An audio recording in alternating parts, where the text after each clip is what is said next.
Hello class 9th students, चलिए अब हम आगे फिर से what is democracy and Y democracy पढ़ते हैं। और कल हमने एक स्टोरी पढ़ी थी रॉबर्ट मुगाबे की, और उससे बहुत कुछ सीखा था। थोड़ा सा डेफिनीशन को और डेवलप भी किया था, और उसमें एक फाइनल फीचर जोड़कर वो ये था कि democratic government rule within the limit set by constitutional laws and citizens right. अब देखिए पूरी समरी इन डेफिनीशन की क्या बनेगी। Let us sum up the discussion so far. We started with a simple definition. अब उन सबको हम जोड़ेंगे तो क्या बनेगा, एक सिंपल सा definition. Democracy is a form of government in which the rulers are elected by the people. हमने ये पढ़ लिया कि डेमोक्रेसी एक ऐसी फॉर्म ऑफ गवर्नमेंट है जिसमें जो रूलर्स होते हैं उसका चुनाव जनता करती है। We found that this definition was not adequate unless we explained some of the keywords used in it. तो और हमने ये भी देखा कि डेफिनीशन में जो शब्द इस्तेमाल हुए हैं, अगर उसको सही तरीके से एक्सप्लेन न किया जाए तो फिर मीनिंग क्लियर नहीं हो पाती। Through the series of example we worked out for our 4 features of democracy as a form of government. और जो हमने कई एग्जाम्पल देखे उसकी मदद से हमें 4 फीचर्स डेमोक्रेसी के नज़र आए कि डेमोक्रेटिक फॉर्म ऑफ गवर्नमेंट में ये फीचर तो होने ही चाहिए, है ना। Accordingly democracy is a form of government. अब क्या क्या 4 फीचर हमें देखनी चाहिए डेमोक्रेसी में, वो ये है। Rulers elected by the people take all the major decision. जिनका चुनाव हम करते हैं वही सभी बड़े फैसले लेते हैं। Elections offer a choice and fair opportunity to the people to change the current rulers. Election जो है चॉइस देती है लोगों के सामने कि आपको मौका है, आप चाहे तो जो अभी रूलर्स हैं उनको चेंज कर सकते हो।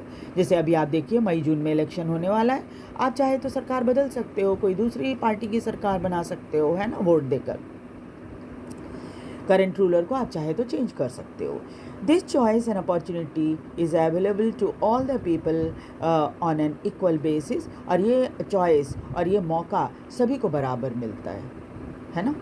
सभी एडल्ट जितने 18 ईयर्स एंड अबव एज के जिनका वोटर लिस्ट में नाम है उन सबको ये अधिकार है।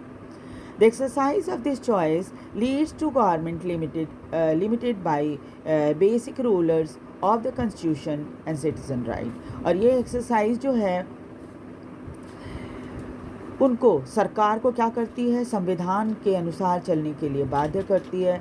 और उसको इस चीज़ की पर भी नज़र रखनी पड़ती है कि नागरिकों के अधिकार को का किसी तरह से उसका विरोध न करें, है ना। यानी नागरिकों को भी देखना है और संविधान में जो नियम बने हुए हैं सरकार चलाने के उसको भी फॉलो करना है। चलिए अब देखते हैं वाई डेमोक्रेसी। अब तक तो हमने देखा व्हाट इज़ डेमोक्रेसी, यानी डेमोक्रेसी है क्या, लेकिन अब हम देखेंगे वाई डेमोक्रेसी, क्यों डेमोक्रेसी सब पसंद करते हैं। An argument broke out in Madam Lingdo's class. She had finished teaching the previous section on what is democracy. Asked the student if they thought democracy was the best form of government. Everyone had say something to say.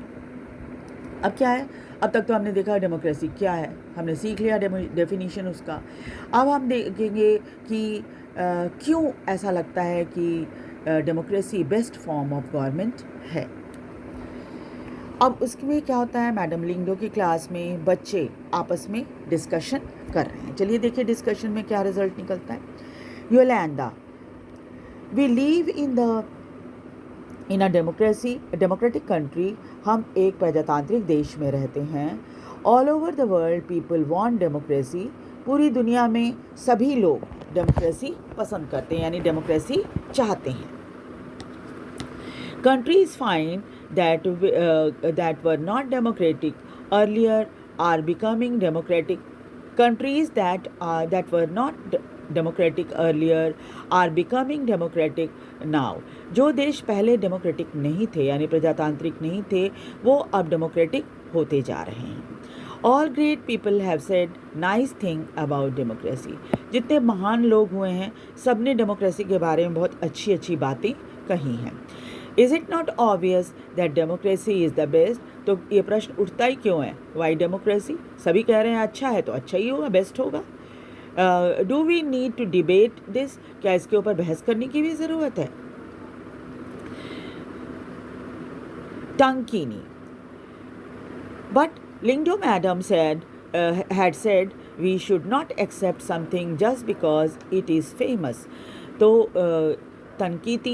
तंकीनी जो एक student है वो कहती है कि नहीं, Lyngdoh madam ने तो कहा है कि कोई भी चीज़ फेमस हो तो उसको हमें तुरंत स्वीकार नहीं कर लेना चाहिए, just because everyone else accepted, इसलिए स्वीकार नहीं कर लेना चाहिए कि सबने कहा कि हाँ जी ये एक्सेप्ट कर लेना चाहिए हमें, तो हम एक्सेप्ट कर लें।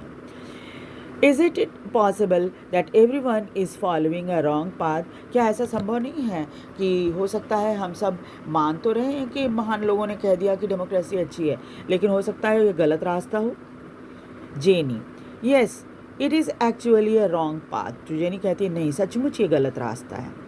What has democracy brought it to our country? अब हम देखेंगे कि डेमोक्रेसी आने पर हमारे देश को क्या फ़ायदा हुआ।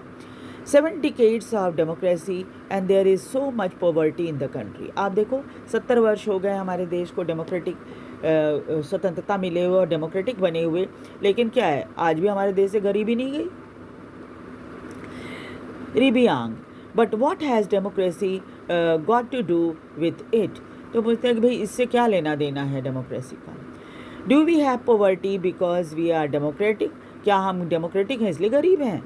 Do we have poverty despite being democracy? क्या डेमोक्रेसी नहीं होता तो हम गरीब नहीं होते क्या? Jenny, whatever how does it make a difference? जो भी हो, जैसा भी फ़र्क लोगों को लगता हो, the point is that this can't be the best form of government. Point ये है कि इसे हम बेस्ट फॉर्म ऑफ गवर्नमेंट तो नहीं कह सकते। Democracy is all about chaos, instability, corruption, hypocrisy. Democracy का मतलब है अफरा तफरी देश के अंदर होना, इंस्टेबिलिटी, सरकार टिकाऊ नहीं होती, करप्शन होता है, दिखावा होता है, काम असल में कोई काम नहीं होता, दिखावा ज़्यादा करते हैं। Politician fight among themselves, politician आपस में ही लड़ते रहते हैं पदों के लिए। Who cares for the country? देश के लिए कौन सोच रहा है? Paulman, so what should we have instead? तो आप बताओ कि अब हम और क्या मिला है। Go back to the British rule, तो क्या हम दोबारा से अंग्रेजी शासन के तरफ चले जाएं? Invite some kings to rule the country, या फिर कोई राजा बुला लें और देश का राजा बना दें उसको, है ना। रोज, आई डोंट नो, मुझे नहीं मालूम। I think that what this country needs is a strong leader. मुझे ऐसा लगता है कि देश को बहुत ही एक स्ट्रॉन्ग लीडर की ज़रूरत है। Someone who does not have to bother about elections and parliament, जो इस बात की चिंता ना करे कि भाई इलेक्शन होंगे तो जीतेंगे, पार्लियामेंट में मेजॉरिटी मिलेगी नहीं मिलेगी, ये सब ना सोचे। One leader should have all the powers, एक लीडर के हाथ में सारा पावर दे दो। We should be able to do whatever is needed in the country's interest. फिर क्या होगा, हम वो सब कर सकेंगे जो हमारी कंट्री के लिए अच्छा होगा।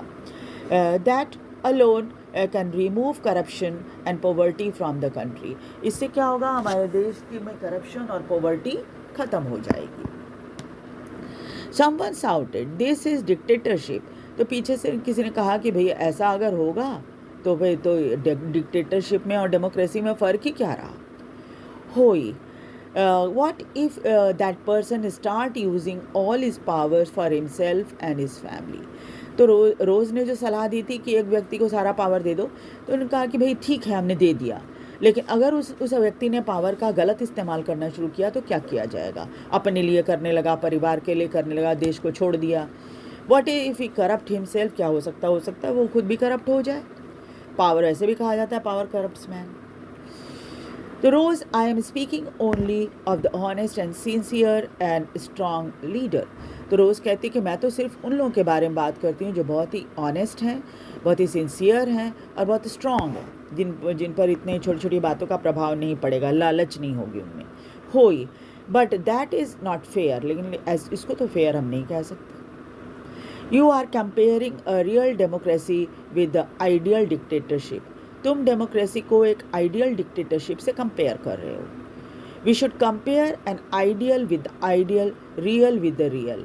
हमें तो आइडियल को या आदर्श को आदर्शवादी सिद्धांत के साथ और सच्चे को सच्चे सिद्धांत से कंपेयर करना चाहिए। Go and check the record of dictators in real life. आप अगर चाहते हो तो डिक्टेटर्स की रियल लाइफ देखो कैसा है उनका। They are most corrupt, selfish and brutal. वो ज़्यादातर बहुत ही करप्ट होते हैं, सेल्फिश यानी स्वार्थी भी होते हैं, और ब्रूटल जहाँ ज़रूरत पड़े तो बहुत ही बुरा व्यवहार करने से भी नहीं चूकते। It is just that we don't get to know about this. ऐसा इसलिए है कि हमें बहुत कुछ उनके बारे में नहीं मालूम। And what is worse, we can't even get rid of them. अगर एक बार वो गद्दी पे बैठ गए तो फिर उनसे हम छुटकारा पाना भी हमारे लिए मुश्किल होता है। प्रजातंत्र में क्या होता है, 5 साल के बाद अगर आपको कोई नेता पसंद नहीं आया तो 5 साल के बाद आप नेता बदल लो इलेक्शन की मदद से। लेकिन डिक्टेटरशिप में तो आप कुछ नहीं कर सकते। वो एक बार बैठ जाएगा तो फिर आप उसको हटा नहीं पाओगे। Madam Lyngdoh was listening to this discussion with interest. Madam Lyngdoh वहीं पर बैठी सारे डिस्कशन को बड़े इंटरेस्टेड होकर दिलचस्पी से सुन रही थी। नाउ शी स्टेप्ड इन, फिर वो उन बीच में इंटरफियर किया। I was delighted to see you all arguing so passionately. मैं बहुत खुश हूँ कि तुम सब ने बहुत पैशनेट होकर डिस्कशन किया है। I don't know who is right. मुझे नहीं पता आप में से कौन सही है, हु इज़ रॉन्ग, कौन गलत है। That is for you to settle. आप आपस में सेटल करो कौन गलत है कौन सही है। But I did feel that you all wanted to speak your mind. लेकिन मैंने महसूस किया कि आप सबके मन में जो चल रहा है वो आप एक्सप्रेस करना चाहते हो। You may have felt very bad if someone tried to stop you. हो सकता है आपको बुरा लग रहा होगा अगर किसी सामने वाले ने आपको रोकने की कोशिश की। If someone pushed you for saying what you felt, और हो सकता है पनिश्ड यू, आपको पनिश किया किसी ने इस बात के लिए कि आप क्या फील करते हो, आपने बोला। Would you be able to do what in the country that is not democratic. क्या तुम ऐसा कर पाओगे ऐसे देश में जो कि डेमोक्रेटिक नहीं है। Is that a good argument for democracy. क्या ये डेमोक्रेसी के लिए सही आर्गूमेंट नहीं है। अगर आप एक डिक्टेटरशिप में होते तो ये जो आर्गूमेंट अभी आप कर रहे हो ये तो आप कभी भी नहीं कर पाते, क्योंकि डिक्टेटरशिप में बोलने का ही अधिकार छीन लिया जाता है लोगों से, है ना। क्योंकि जो डिक्टेटर होते हैं वो तो बस अपनी मर्जी चलाते हैं, तो वैसे में तो आपको बोलने का कोई मौका ही नहीं मिलता। ठीक है, अब हम नेक्स्ट क्लास में देखेंगे आर्गूमेंट अगेंस्ट डेमोक्रेसी। डेमोक्रेसी के अगेंस्ट में कितनी आर्गूमेंट आती है। ठीक है, बहुत सारी आर्गूमेंट हैं जिसके बारे में हम बात करेंगे। वीडियो को लाइक और सब्सक्राइब जरूर कर दीजिएगा, शेयर भी कीजिए ताकि दूसरे बच्चे भी इसको देख सकें, और अपने ओपिनियन भी आप मुझे बीच बीच में कमेंट करके बताते रहिए। Thank you very much.